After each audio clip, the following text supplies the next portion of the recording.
There is a 12-mile area in Yellowstone that does not appear on any public map. Every ranger knows about it, but none of them mention the area we call Sector 7. Until now. Because after what happened last month, after learning that we lost 3 more people, I cannot remain silent about what comes next. Whatever happens, happens. Everyone has the right to know what is really going on in the area 5 kilometers north of Old Faithful, where we are not allowed to enter but still cannot prevent people from finding it. I am David Carson, and I have been a ranger in Yellowstone National Park for over 19 years.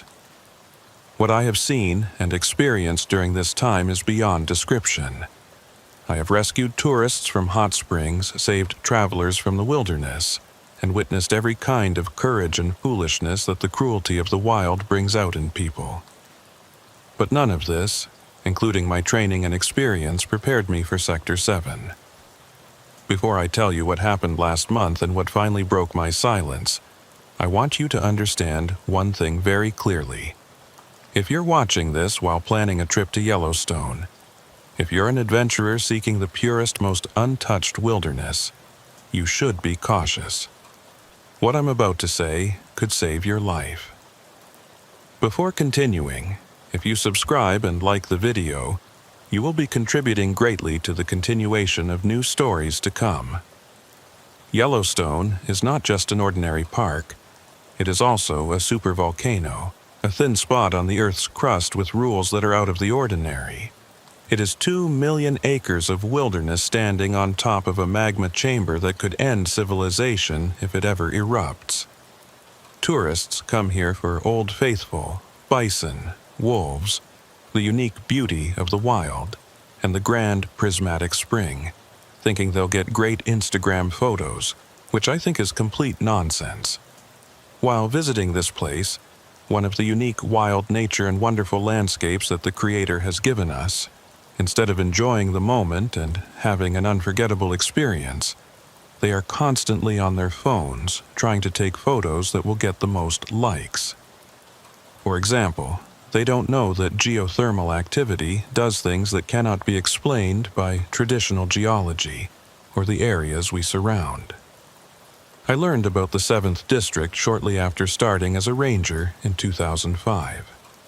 My training officer, Bill Hutchins, pulled me aside after the morning briefing and gave me a map that was different from the one we gave to tourists, which surprised me quite a bit at the time.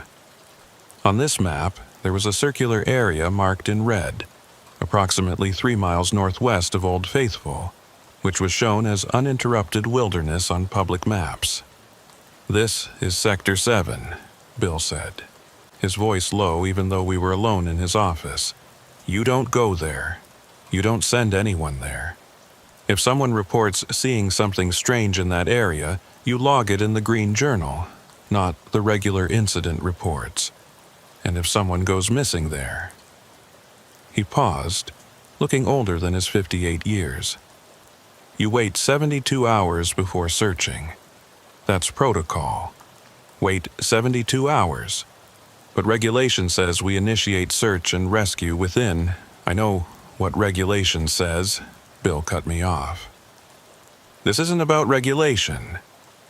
This is about survival. Things that go into Sector 7 don't come out the same. Sometimes they don't come out at all. And sometimes..." He trailed off, staring at something I couldn't see. "Sometimes they come out wrong." I thought he was hazing the rookie, trying to spook me with ghost stories. Every park has its legends, its unofficial histories passed down from ranger to ranger. But the look in Bill's eyes wasn't humor. It was fear, mixed with the exhaustion of carrying knowledge that weighs on you every single day. Over my first few years, I learned to recognize the signs of Sector 7 encounters. Hikers would come to the ranger station, confused and disoriented, claiming they'd lost hours or sometimes days. Their GPS devices would show impossible routes, straight lines through terrain that should have taken hours to traverse. Digital cameras and phones would have corrupted files, images that looked like overlapping exposures from different times of day, different seasons, sometimes different years. The strangest case in my early years was in 2008. A family of 4, the Meridans from Ohio, had gone hiking near the western edge of Sector 7. They'd been reported missing by their hotel when they didn't return for 2 days. Following protocol, we waited the full 72 hours before searching. When we finally went in, we found them exactly where they'd entered the zone, standing in a circle, holding hands, completely catatonic. They were physically unharmed, but psychologically destroyed. The parents never spoke again, spending the rest of their lives in psychiatric facilities. The children, aged 8 and 10, would only repeat the same phrase over and over. We went home, but home wasn't there anymore. What made it worse was their equipment. Their cameras contained photos dated 3 years in the future, images of the same location, but with different vegetation, different weather, and in the background of one photo, a Yellowstone National Park sign with a redesign we hadn't even proposed yet. That sign design would be approved and installed in 2011, exactly as shown in their 2008 photos. The Green Journal, which Bill had mentioned on my first day, became my obsession. It was a physical logbook kept in a locked drawer in the Chief Ranger's office, off the grid, no digital copies. Every Yellowstone Ranger since 1972 had contributed to it, documenting the impossible things that happened in and around Sector 7. Reading through it was like descending into madness, each entry more disturbing than the last. There was the case from 1987 where a solo hiker's emergency beacon activated from inside Sector 7, but when the rescue team arrived, they found the beacon buried under a fallen tree that had been dead for at least 50 years. The hiker was never found, but his voice was recorded on park radio frequencies for the next 6 months, always saying the same thing. I'm at the overlook, but the park is gone. There's just ocean here. Cold, black ocean. In 1994, a geology team studying the underground magma chambers reported finding a hot spring in Sector 7 that wasn't connected to the volcanic system at all. The water was coming from somewhere else, somewhere that shouldn't exist under Wyoming. They took samples, but the water defied analysis. It contained isotopes that suggested it had been frozen for millions of years and boiling at the same time. In 2001, a ranger named Patricia Downs entered Sector 7 against all protocols, trying to rescue what she thought was an injured hiker. She came back 6 hours later, but she'd aged 15 years. Her hair had gone gray, she had wrinkles that hadn't been there that morning, and medical tests confirmed her cellular age had advanced. She quit the next day, moved to Florida, and refused to ever speak about what she'd seen. She died of old age in 2009, at the biological age of 90, despite being born in 1968. But the most disturbing pattern in the Green Journal was the videos.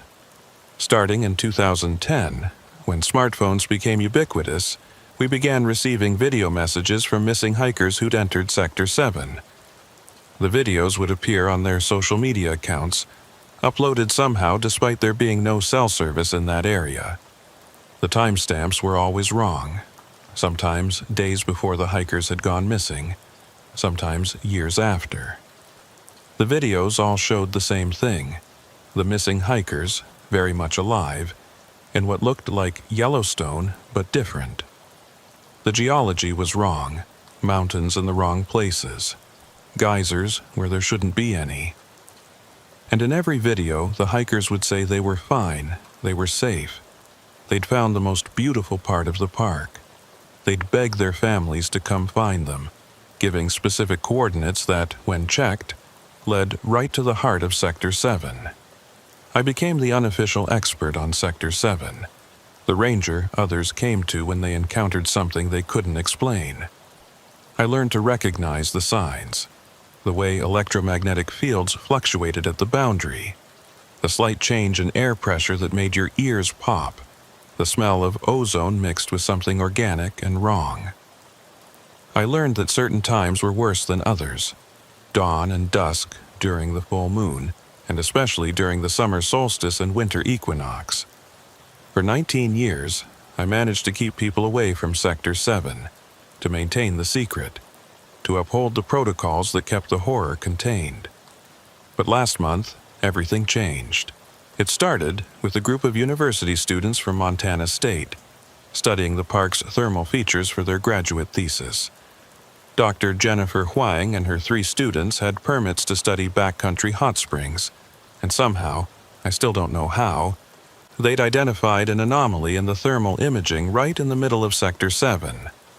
They'd applied for permits to investigate, which were denied, but they went anyway. Young, brilliant, and convinced they were on the verge of a major geological discovery. They entered Sector 7 on October 15th at 7:43 a.m. I know the exact time because that's when their GPS trackers, which all graduate students were required to wear for safety, suddenly showed them in 4 different locations simultaneously. One signal placed them in Sector 7. Another showed them 800 miles away in Nebraska. A third had them in the same location but 150 feet underground. The 4th signal was coming from the same coordinates but was somehow broadcasting from 3 days in the past. Following protocol, I waited 72 hours. It was the hardest wait of my career, knowing those young people were out there, possibly still alive, possibly needing help, while I sat in my station doing nothing. I spent those 3 days reviewing every entry in the Green Journal, looking for patterns, clues, anything that might help when we finally went in after them. On the morning of October 18th, I assembled a team. Not just any team. Rangers who'd had previous contact with Sector 7 anomalies and survived relatively intact. There was Maria Santos, who'd lost 6 hours in 2019 but came back with only minor memory gaps. Tom Whitehorse, whose grandfather had been a ranger and had passed down oral traditions about places in the park where the earth dreams wrong dreams. And surprisingly, Bill Hutchins, now 73 and officially retired, but who insisted on joining when he heard about the missing students. "I've been running from that place for 40 years, Bill said as we prepared our equipment. "Maybe it's time to stop running." We entered Sector 7 at dawn, following the last known coordinates of Dr. Huang's primary GPS signal. The moment we crossed the invisible boundary, I felt it. That familiar wrongness, like the world had shifted a degree to the left of normal. Our compasses spun wildly before settling on a north that couldn't possibly be correct. The temperature dropped 20 degrees in the span of 3 steps. And the silence. God, the silence was absolute. No birds, no insects, no wind. Just our breathing and footsteps, sounding muffled and distant even to our own ears. We found the students' base camp after an hour of hiking. Everything was perfectly arranged. Tents set up, equipment laid out methodically, notebooks open on a folding table with fresh notes still drying. The thermal sensors they'd brought were still running, showing impossible readings, heat signatures moving underground in patterns that looked almost organic, almost intelligent. But the students were gone. Not missing, gone. Their clothes were laid out on the ground in perfect human shapes, as if they'd simply evaporated out of them. Their boots were still laced, standing upright. In Dr. Huang's jacket pocket, her phone was recording video, had been for the past 3 days, despite the battery only lasting 12 hours maximum. I picked up the phone, and what I saw in that recording changed everything. It showed the 4 students setting up camp, normal at first. Then, at 11:47 a.m. on October 15th, they all stopped moving simultaneously, turning to look at something off camera. Their expressions went from curiosity to wonder to something beyond terror. A kind of cosmic realization that human faces weren't meant to show. The video kept recording as they stood there, frozen, for 6 hours. Then, at 5:47 p.m., they began to move again, but wrong. They moved in perfect synchronization, like marionettes controlled by a single puppeteer. They carefully removed their clothes, folding each item precisely, and then they walked, naked, towards something the camera couldn't see. As they walked, they became transparent, fading like old photographs, until they simply weren't there anymore. But the video didn't stop. It kept recording for 3 more days, and in those 3 days, it captured things that shouldn't exist. The phone had recorded everything for 3 days after the students vanished. At first, it just showed the empty campsite, but as night fell on the first day, things began to change. Lights appeared in the darkness, not artificial lights, but something organic, bioluminescent, moving through the trees in patterns that suggested intelligence. They pulsed in sequences that looked almost like Morse code, but when we tried to decode it later, it translated to coordinates that placed us in the middle of the Atlantic Ocean, 2,000 feet underwater. On the second day, the video showed people walking through the campsite. Not the students, but other people, dressed in clothing from different eras. A man in a 1920s park ranger uniform walked past, checking equipment that wasn't there. A Native American woman in traditional dress that predated European contact knelt by the hot spring the students had been studying, performing some kind of ritual. A group of what looked like modern hikers sat around a campfire that didn't exist in our reality, roasting marshmallows and laughing at jokes the camera couldn't hear. But it was the third day that made my blood freeze. The camera, still recording from Doctor. Huang's jacket pocket showed our arrival. It showed Maria, Tom, Bill, and me entering the campsite, finding the clothes, picking up the phone. But we weren't alone in the footage. Standing right behind us, perfectly mimicking our movements, were 4 other figures. Translucent, distorted, but unmistakably the missing students. They were trying to speak to us, their mouths moving frantically, but no sound came through. And behind them, barely visible in the frame, was something else. Something vast and dark that seemed to exist in more dimensions than the camera could capture. "Jesus Christ," Maria whispered, looking at the screen over my shoulder. "They're still here. They're right here with us." Tom had pulled out an EMF detector, and it was going haywire, showing electromagnetic signatures surrounding us, moving in patterns that matched the movements of the transparent figures in the video. We were standing in the same space as the students, separated by something thinner than paper but more absolute than death. Bill, who'd been examining the thermal equipment, called us over. "You need to see this," he said, his voice shaking for the first time since I'd known him. The thermal sensors weren't just detecting heat. They were detecting temporal variations, pockets where time was moving at different speeds. According to the readings, in some spots just feet from where we stood, only seconds had passed since October 15th. In others, years had gone by. The students hadn't just disappeared. They'd been scattered across time, existing in every moment simultaneously. "We need to leave," Bill said. "Now. Before—" He never finished the sentence. The ground beneath us began to vibrate. Not like an earthquake, but like a frequency. A sound too low to hear, but powerful enough to feel in our bones. The air started to shimmer, and through those shimmers, I could see other versions of Sector 7, some where the forest was denser, others where it was a barren wasteland, one where the entire area was underwater. And in all of them, I could see people. Hundreds of them, maybe thousands, all the missing hikers and rangers who'd vanished in Sector 7 over the decades. They existed in every timeline simultaneously, aware of all realities but unable to fully exist in any of them.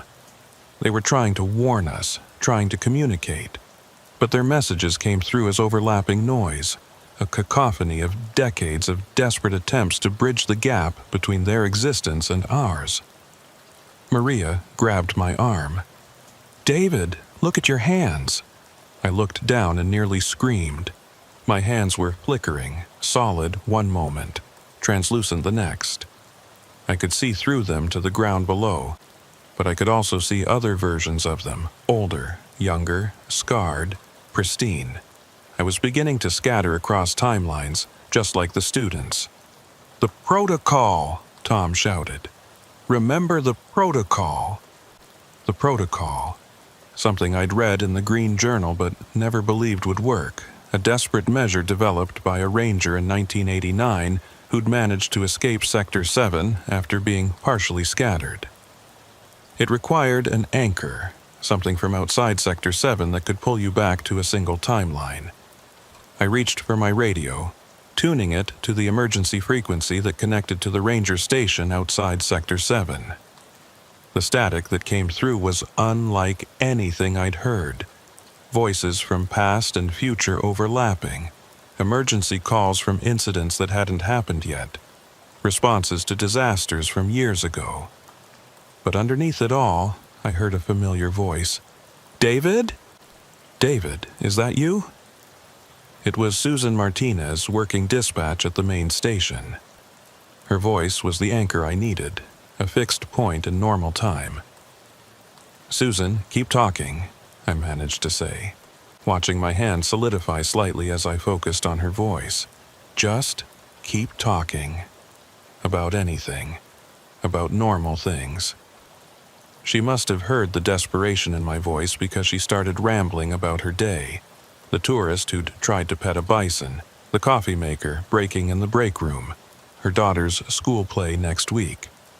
Mundane, beautiful, normal things that existed in linear time, in the reality I was trying to hold on to.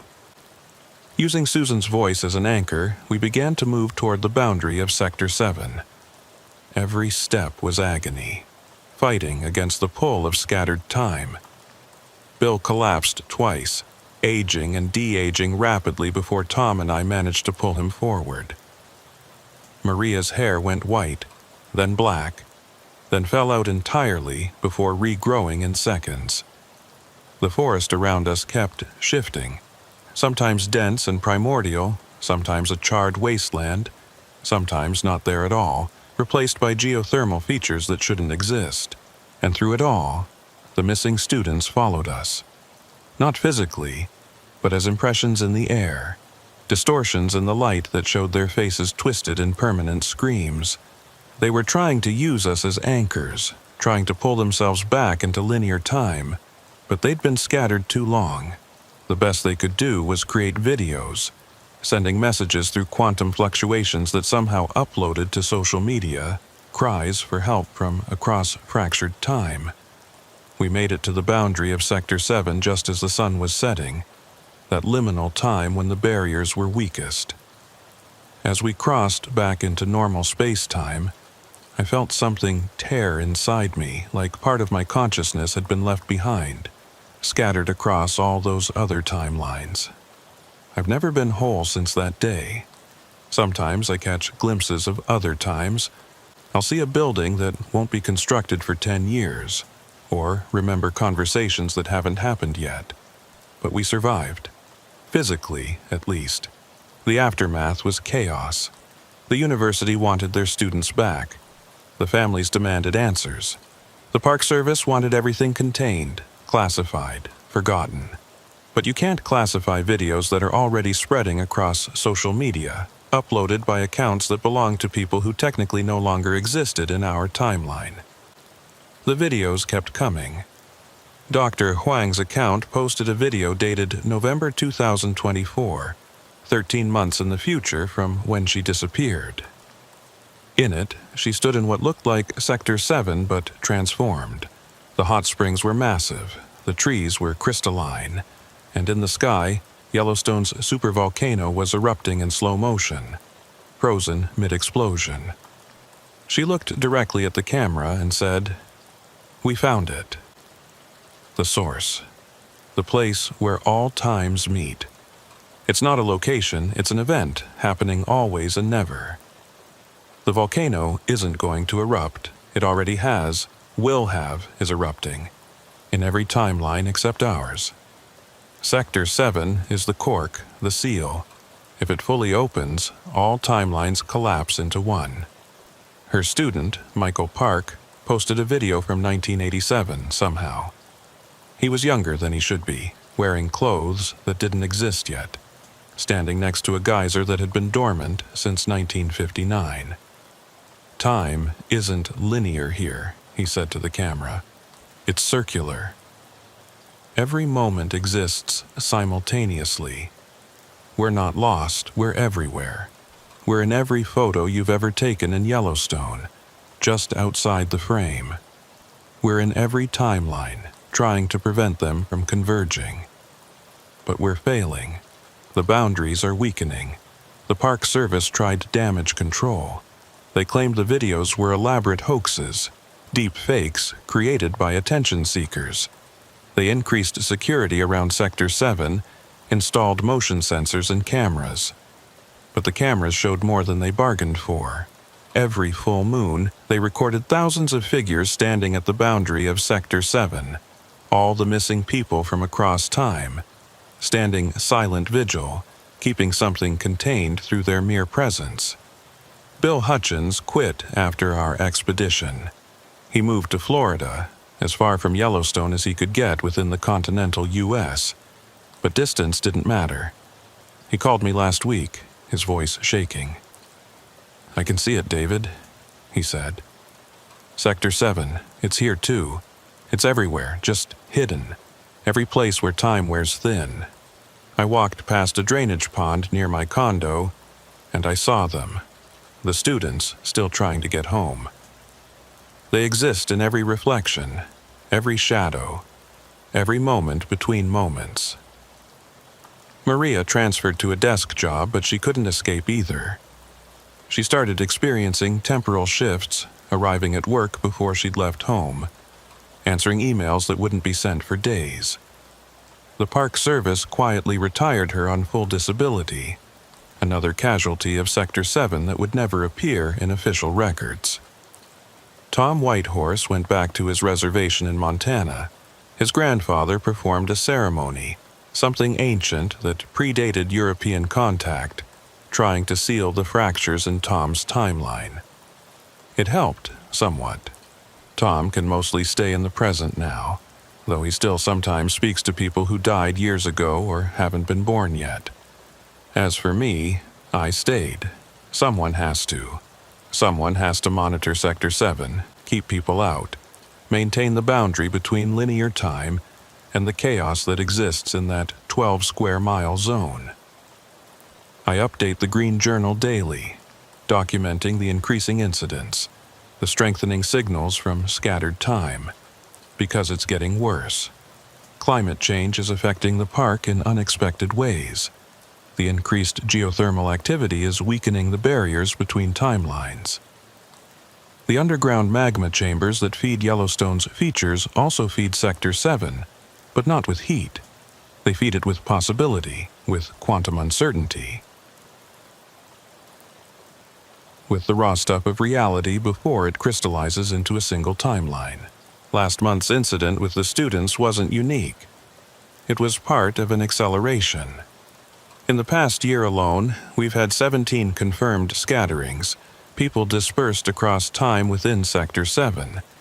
Some managed to send messages back, videos, photos, sometimes physical objects that appear in locations they shouldn't be. A smartphone from 2023 was found in a tree that was cored by researchers, embedded in rings that dated to 1847. A handwritten note from a missing hiker appeared in a library book that had been checked out before they were born. The other rangers have started calling me the Keeper of Seven, the one who knows the most about that forbidden zone. They come to me with their strange experiences, their impossible sightings, their temporal inconsistencies. I document everything, building a database of the impossible, trying to find patterns in chaos. I've identified several constants. First, Electronic devices act as conduits between timelines. The more advanced the technology, the easier it is for the scattered to send messages through. Second, certain people are more susceptible to scattering, those with specific genetic markers, though we haven't identified what makes them vulnerable. Third, and most disturbing, the zone is expanding. Slowly, maybe an inch a year, but measurably. At this rate, Old Faithful will be within Sector 7's influence by 2150. The Park Service knows, the government knows. There are contingency plans, evacuation protocols for when, not if, Sector 7 experiences what they call a temporal cascade event. They've run simulations of what would happen if all timelines suddenly collapsed into one. The results are classified beyond my clearance level, but I've seen enough to know it would make the supervolcano eruption look like a minor inconvenience. 3 weeks after the incident with Dr. Huang and her students, I received a package with no return address.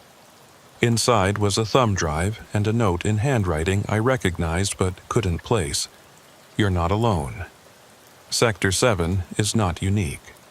Check the files, a friend from Station 0. Station 0.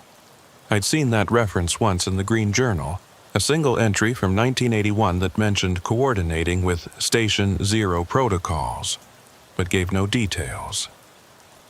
The thumb drive contained something that changed everything I thought I knew about Sector 7 and my role in containing it. There were files from 12 other national parks.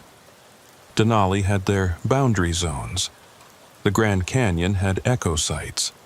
Everglades had transition wells. Each park had areas where reality wore thin, where time became non-linear, where people vanished into scattered existence. And they all had rangers like me, keepers who monitored these zones, documented the impossible, and tried to prevent the worst from happening. The files included contact protocols, encrypted communication channels, and most importantly, a date, November 11th, 2023. A gathering at a location marked only by coordinates that placed it in the middle of nowhere, Montana. The note at the bottom was simple: Annual Summit. Your attendance is required. I requested leave, telling my supervisor I needed to deal with a family emergency. He didn't question it. After 19 years, I'd earned that trust. I drove through the night, following GPS coordinates that led me deeper into wilderness, onto roads that weren't on any map, until I reached what looked like an abandoned ranger station from the 1950s. But it wasn't abandoned. Inside were 23 other rangers from parks across North America. I recognized some faces from photos in the files: Sarah Chen from Denali, Marcus Williams from the Grand Canyon, Elena Rodriguez from Everglades. We were all keepers, all carrying the burden of knowing about the zones where reality fractured. The meeting was led by someone I hadn't expected: Patricia Downs, the ranger who'd aged 15 years in 6 hours back in 2001. She looked ancient now, though she should have only been in her 50s. Time doesn't work right for us anymore, she said, addressing the group. Once you've been exposed to a zone, you're partially unstuck in time. I age differently depending on which timeline I'm predominantly existing in at any given moment. Some days I'm 30, others I'm 90. Today, she looked at her wrinkled hands. Today I'm every age I've ever been. She explained what I'd begun to suspect. The zones weren't random geological anomalies. They were entry points, places where our reality touched others, where the boundaries between possible timelines were thinnest. Yellowstone Sector 7 was one of the most active because it sat on top of the supervolcano. The massive geological energy created a kind of beacon across dimensions. Every timeline where Yellowstone erupted, every reality where it didn't, every possible version of this place, they all converge at Sector 7, Patricia explained. The missing people, the scattered ones, they're not lost. They're holding the boundaries in place.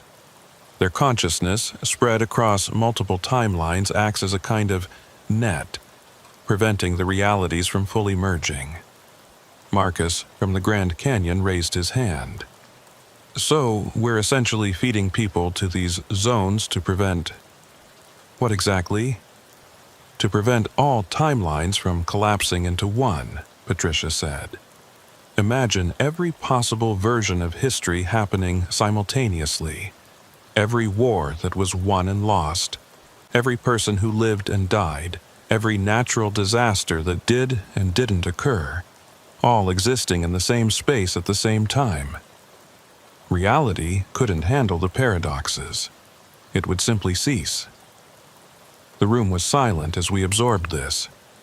Then Elena spoke up. The videos from the missing people, the ones that keep appearing on social media, are their way of maintaining connection to our timeline, Patricia finished. As long as they can communicate with our reality, they can help anchor it. The moment those messages stop, she trailed off, but we all understood. She showed us data from the past 50 years. The zones were becoming more active, more people were being scattered, and the boundaries were weakening. Climate change was part of it. The physical changes to the Earth were affecting the quantum stability of these locations. But there was something else, something that had accelerated in the past decade. Technology, Patricia said. Smartphones, GPS, digital cameras, they're all quantum devices at their core, manipulating electrons and photons. Every tourist who brings their phone into a park is carrying a potential bridge between timelines. The more connected our world becomes, the thinner the boundaries get. She pulled up a map showing all known zones across the world. There were hundreds of them, each monitored by someone like us. Each a potential breach point where reality could unravel. Yellowstone's Sector 7 was marked with a pulsing red dot. Yours is going critical, she told me directly. The incident with the students was just the beginning. Our models show a major event within the next year, something that will make containment impossible. What kind of event? I asked, though I wasn't sure I wanted to know. She hesitated, then pulled up another file. It was a video, but not from our timeline. It showed Yellowstone, but different. Old Faithful was erupting continuously, the sky was the wrong color, and in the background, multiple suns hung in the sky. This is from Timeline 47B, she said. One where Sector 7 fully opened in 1989. The ranger there, another version of you actually, managed to send this through before their reality collapsed entirely. Every person in that timeline exists in a state of temporal flux, experiencing every moment of their lives simultaneously. They're conscious, aware, but unable to act, unable to change anything. Trapped in an eternal present that contains all presence. The video showed people, tourists, rangers, locals, standing frozen but somehow also moving, their images blurred like long exposure photographs. Their faces showed expressions of horror, joy, birth, death all at once. It was the most disturbing thing I'd ever seen, and I'd seen a lot in Sector 7. This is what we're preventing, Patricia said. Every person who gets scattered in the zones, every one we lose, their sacrifice to keep this from happening to everyone. Sarah Chen from Denali spoke up. There has to be another way. We can't just keep feeding people to these things. We're working on alternatives, Patricia said. There's research into technological solutions, ways to artificially strengthen the boundaries. But until then, we maintain the protocols. We keep people out when we can. We document everything. And when someone does get scattered, she paused, looking directly at me. We make sure their sacrifice isn't wasted. The summit continued for 3 days. We shared techniques for identifying zone boundaries, compared notes on temporal anomalies, and developed new protocols for the increasing incidents. I learned that my experience in Sector 7 was actually mild compared to some. The Everglades Ranger, Elena, had watched an entire tour group of 30 people simultaneously exist as children and elderly, aging and dying and being born in an endless loop until she managed to pull them out, though 3 remained scattered, their consciousness spread across every moment of their existence. On the final night, Patricia took me aside.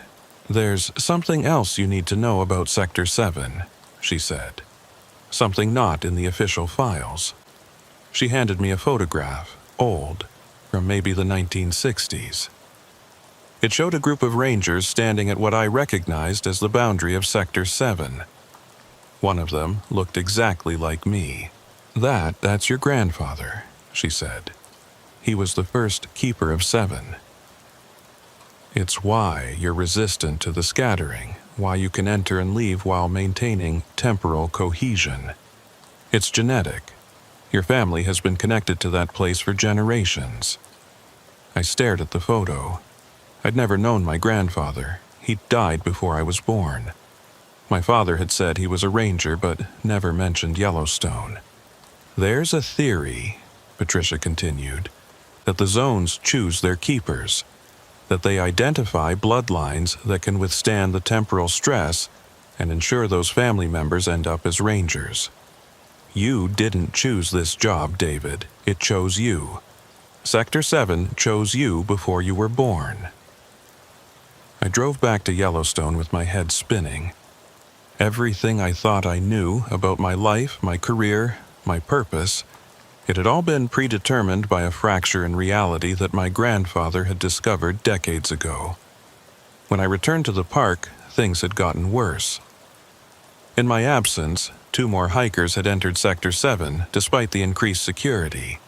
But this time they hadn't scattered. They'd returned, but changed. They moved normally, spoke normally, but thermal imaging showed they existed at a different temperature than their surroundings, sometimes higher, sometimes lower, constantly fluctuating. And when they spoke about their experience, they all said the same thing. The convergence is coming. All timelines are beginning to synchronize. The scattered ones are gathering, preparing for something. The mountain is going to breathe, and when it does, every possible Yellowstone will exist at once. I quarantined them, keeping them under observation. Their presence was affecting local time. Clocks ran differently in their vicinity. Plants grew and died in accelerated cycles, and anyone who spent too much time near them began experiencing temporal displacement. That night, alone in my office, I opened the green journal and added my entry. But as I wrote, words appeared on the page that I wasn't writing. In handwriting I recognized as my own, but older, more shaky. "David, this is you, from Timeline 23A. The convergence already happened here. I'm scattered across 40 years, existing in every moment from 1984 to 2024 simultaneously. I can see all possibilities, all outcomes. There's only one way to prevent it in your timeline. You have to enter Sector 7 during the winter solstice. You have to become the anchor. You have to scatter yourself to save everyone else. The bloodline demands it. Grandfather did it in his timeline. Father did it in his. Now, it's your turn." December 21st, 2023. Dawn. The exact center of Sector 7. Bring the green journal. Bring everything. Become everything. The words faded as quickly as they'd appeared, but I'd read them. I'd photographed them. They were real, or as real as anything was anymore. I had 6 weeks to prepare. 6 weeks to decide if I would sacrifice my linear existence to prevent a temporal cascade that would unravel reality itself. 6 weeks to say goodbye to a normal life I'd never really had anyway. December 21st, 2023. Winter solstice. 5:47 a.m. I stood at the boundary of Sector 7, the green journal tucked under my arm, wearing every piece of monitoring equipment I could carry. The temperature was -15, but the cold felt distant, unimportant compared to what I was about to do. In my pocket was a letter to whoever would find it, explaining everything, though I doubted anyone would truly understand. The 6 weeks since receiving the message from my other timeline self had been a blur of preparation and goodbye.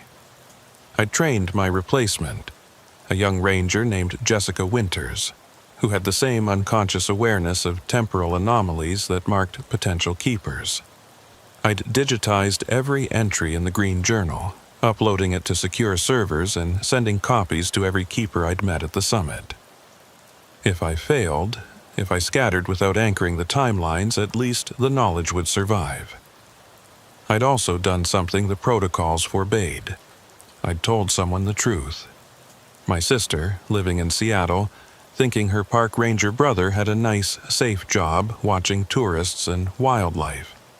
I'd told her everything, showed her the videos from scattered time, the photos that couldn't exist. She'd cried, begged me not to go through with it, but she understood. Someone outside the system needed to know, needed to remember me as I was before I became what Sector 7 needed me to be. The morning of the solstice was eerily calm. No wind, no wildlife. Even the geothermal features seemed subdued. As I crossed into Sector 7, my equipment immediately went haywire. But this time, instead of chaotic readings, everything showed the same thing. Massive temporal convergence, all timelines beginning to synchronize at a single point, the exact center of Sector 7. The hike that should have taken 2 hours took both forever and no time at all. With each step, I existed more in multiple moments. I was 8 years old, visiting Yellowstone for the first time with my parents. I was 30, getting my job as a ranger. I was 70, an age I hadn't reached yet, looking back on a life that had and hadn't happened. All these moments layered on top of each other, translucent, real, equally present. The forest around me flickered through seasons, through decades, through possibilities. I walked through snow and summer grass simultaneously, past trees that were saplings and ancient giants and burned stumps all at once. The scattered ones were visible now, all of them, hundreds of people existing in temporal flux, their consciousness spread across every moment they'd ever experienced or would experience. Dr. Huang was there, or at least one version of her, looking exactly as she had the day she disappeared, but also aged beyond measure. Young and old and every age between. "You came," she said, her voice a harmony of all her ages speaking at once. "We've been waiting. We've always been waiting. We will always have been waiting." "Tell me what I need to do," I said, surprised that my voice still sounded singular, still anchored in one timeline. "You need to become the focal point," she explained, leading me deeper into Sector 7. "Right now, we're all scattered randomly across time, creating chaos, allowing the timelines to bleed through. But if one person, someone with the right genetic markers, the right resistance, scatters themselves deliberately at the convergence point, they can create order. Become a lens that focuses all the temporal energy, keeping the timelines separate but stable." We reached the center of Sector 7, and I understood why no maps showed this place accurately. It wasn't a fixed location. It was every location it had ever been or could be. A hot spring that was also a glacier, also a meadow, also a volcanic vent. The heart of Yellowstone's temporal anomaly, the place where the supervolcano's energy had worn reality so thin that all possibilities existed simultaneously. The other scattered ones had gathered in a circle, or what passed for a circle in nonlinear space. They existed in multiple positions at once, creating a pattern that hurt to perceive but felt mathematically perfect. In the center was an absence, a space waiting to be filled. "Your grandfather stood here in 1962, Patricia Downs said, appearing as both the young ranger she'd been and the ancient woman she'd become. "He held the convergence for 30 years, until the burden passed to your father in 1992. Your father held it until 2001, when I tried to take his place but wasn't strong enough. The zone has been without a proper anchor since then, growing more unstable each year." "My father was a ranger?" I asked, confused. "He died when I was 5. Mom said he was an accountant." "He was, in this timeline," Patricia said, "but he was also a ranger in the timeline where he took the burden. He existed in both states simultaneously, living a normal life while also being scattered across time, anchoring Sector 7. The strain of maintaining that duality killed him young in your timeline, but his sacrifice kept the zone stable for years." I thought of my father, the few memories I had of him. Always distracted, always looking at something no one else could see. My mother said he had mental health issues, but now I understood. He'd been seeing all timelines at once, holding them apart through sheer will and genetic predisposition. "If I do this," I said, "what happens to me?" "You become like us, Doctor." Huang said, "But more. We're scattered randomly, experiencing our timelines without control. You'll be scattered deliberately with purpose. You'll exist in every moment of Sector 7's existence, past and future simultaneously. You'll be able to influence events, prevent the worst breaches, guide people away from danger, but you'll never be able to fully return to linear time." "You'll be the Guardian," Elena Rodriguez said. When had she arrived from the Everglades? "Every zone needs one. Someone who exists across all timelines to maintain stability. Most of us thought they were myths, legends. But Yellowstone's Guardian bloodline is real. I looked around at the scattered ones, these people who had been lost to time, but had found purpose in their loss. They were holding reality together through their mere existence. Their consciousness spread across timelines like a net, keeping the possibilities from collapsing into chaos. "The convergence is accelerating," someone said. I couldn't tell who anymore as all their voices were beginning to harmonize. "If you're going to do this, it has to be now." I walked to the center of the circle, to the absence that waited for me. The moment I stepped into that space, I felt it. The pull of infinite timelines all trying to claim me at once. My body wanted to scatter in every direction, every possibility, every moment that had ever existed in Sector 7. But I had the Green Journal, the record of every anomaly, every incident, every moment of temporal instability in Yellowstone's history. I opened it, and instead of pages, I saw the actual events, every entry playing out before me simultaneously. I saw my grandfather's first encounter with Sector 7, my father's sacrifice, Patricia's failed attempt, the hundreds of people who had been lost and found and lost again. And I saw the future, all possible futures. Timelines where Yellowstone erupted tomorrow, timelines where it never erupted, timelines where humanity never existed, timelines where we'd evolved beyond physical form. They all converged here at this point, in this moment that existed outside of moments. I let myself scatter. It wasn't painful exactly, it was overwhelming.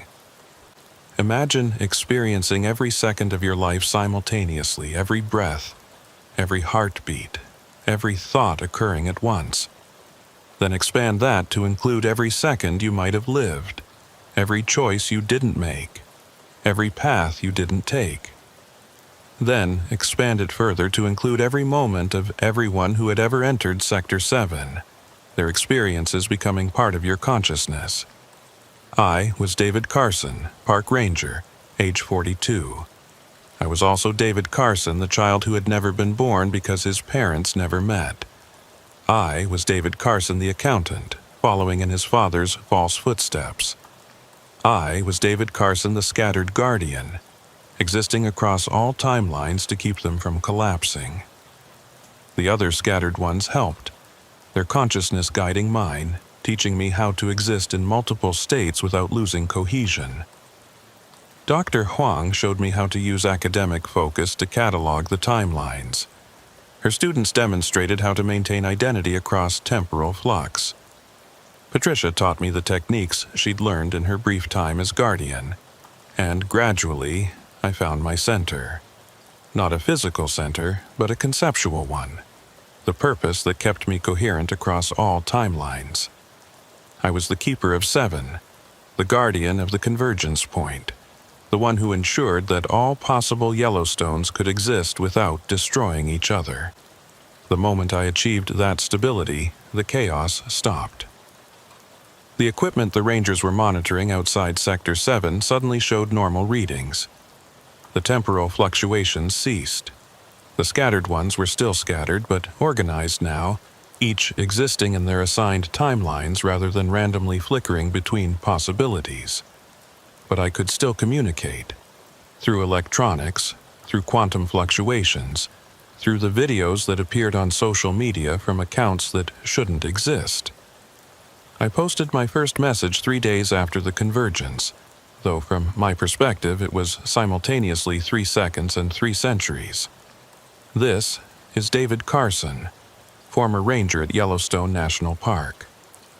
I exist now in all times within Sector 7, maintaining the boundary between what is and what could be. The zone is stable. The convergence has been prevented. But the price of that stability is eternal vigilance. I will be here always, have always been here, will always have been here. If you enter Sector 7, you might see me. Every version of me, from every timeline. Don't be afraid. I'm here to help, to guide you back to linear time. But please, respect the boundaries. Some places aren't meant for normal human consciousness. Some sacrifices shouldn't be necessary. Stay on the marked trails. Stay in your timeline. Let me carry this burden so you don't have to. That was 6 months ago, or yesterday, or 100 years from now. Time doesn't mean the same thing to me anymore. I exist in every moment of Sector 7 simultaneously, watching, guarding, preventing the worst possibilities from manifesting. Sometimes I can manifest physically enough to warn hikers away from dangerous temporal rifts. I appear as different ages depending on which timeline I'm primarily focused on at that moment. The other rangers have learned to recognize me. Sometimes I'm the old man who warns them about unstable areas. Sometimes the child who points them back to safe trails. Sometimes exactly as I was the day I scattered. Jessica Winters, my replacement, maintains the Green Journal now.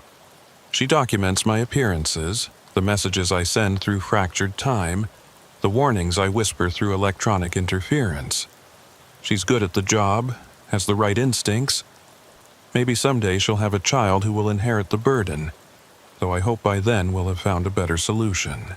The Park Service has officially closed Sector 7 to the public, citing unstable geological conditions. They're not wrong, just not specific about what kind of instability.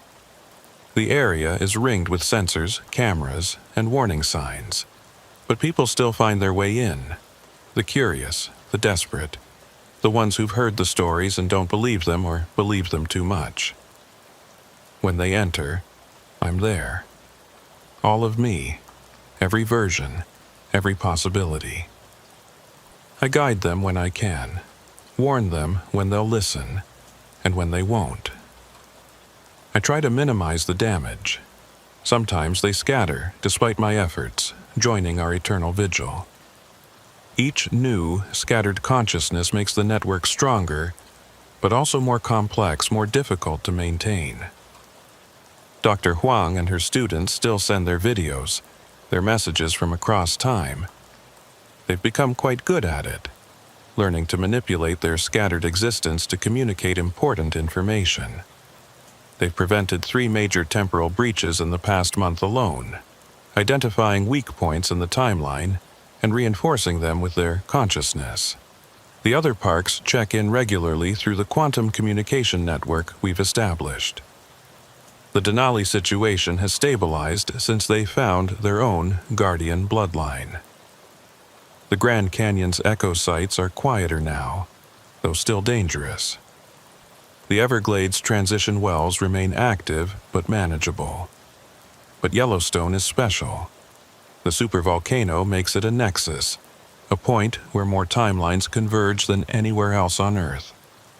That's why it needs a permanent guardian, why my family line has been bound to this place for generations. We're not just rangers, we're antibodies in the system of reality, keeping the infection of temporal chaos from spreading. Sometimes, in the versions of me that exist in peaceful timelines, I wonder if it was worth it. Giving up linear existence, normal life, the possibility of a future that moves in only one direction. But then I see the alternatives, the timelines where I didn't scatter, where Sector 7 collapsed, where all possibilities converged into chaos. Billions of people experiencing every moment of their lives simultaneously, conscious but unable to act, trapped in an eternal present containing all presence. And I know I made the right choice. This is my confession, my explanation, my warning. Sector 7 is real. The forbidden zones in our national parks are real. The scattered ones are real. And they're holding reality together through their sacrifice, their consciousness spread across time like a net, keeping the possible from collapsing into the actual. If you visit Yellowstone, stay on the marked trails. Don't investigate the areas that aren't on maps. Don't follow the voices that call from places that shouldn't exist. And if you see someone who looks like me but wrong, too young, too old, translucent, multiplied, know that I'm there to help. I'm keeping the timelines apart, maintaining the boundaries, ensuring that your reality remains singular and linear. Because that's what guardians do. We exist in the spaces between possibilities, in the moments between moments, holding the line against chaos. We sacrifice our singular existence so billions can maintain theirs. My name was David Carson. I was a ranger at Yellowstone National Park for 19 years. Now I'm something else, a consciousness scattered across time, a guardian of the convergence point, a keeper of impossible boundaries. And I'll be here forever, in every moment, keeping Sector 7 contained. Keep to the marked trails, trust the maps, and remember, some places aren't forbidden to punish you. They're forbidden to protect you. Welcome to Yellowstone. Enjoy your linear stay.